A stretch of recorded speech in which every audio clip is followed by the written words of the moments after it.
Theresa May is a Prime Minister who faces an enormous challenge to recast Britain's relationship with Europe in the wake of the EU referendum vote.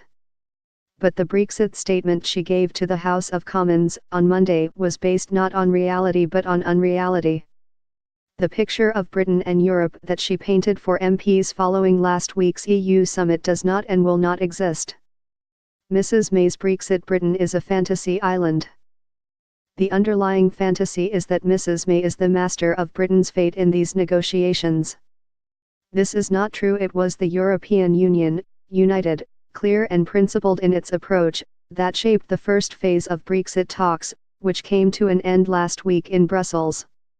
It will be the same in Phase 2, which will begin shortly. The final deal about the future trade terms on which the UK leaves the EU will not be settled by March 2019.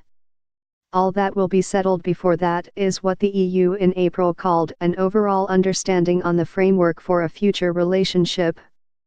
As the EU then went on to say, any free trade agreement must encompass safeguards against unfair competitive advantages through, inter alia, tax, social, environmental and regulatory measures and practices. Mrs May probably gets this by now. But a significant minority of her cabinet and her party either doesn't get it or is recklessly determined not to have it.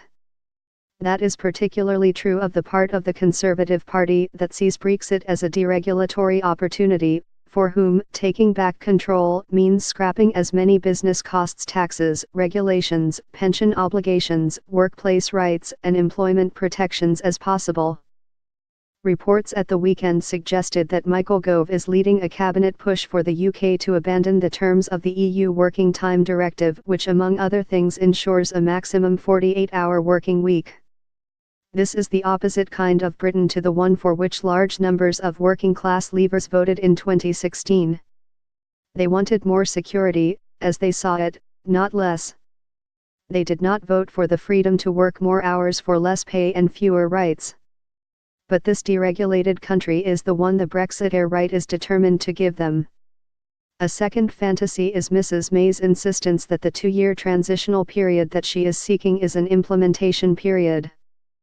This is a trick in order to calm leavers. Mrs May pretends the framework will be agreed before March 2019 and implemented after Brexit between 2019 and 2021. This is not true either. The negotiation to produce a real trade deal will take place after March 2019, not before. There will be nothing to implement in 2019. That is why there were reports at the weekend that Mrs May is being pressed to stay on until 2021 to prevent trade talks being ruined. But by then the UK will have left the EU and a general election will be upon us. There is no way whatever that this can be the smooth and orderly Brexit that Mrs May claims to be overseeing. The third great fantasy is in many respects the most dangerous of them all. This was embodied in last week's European Council decision on Phase 1.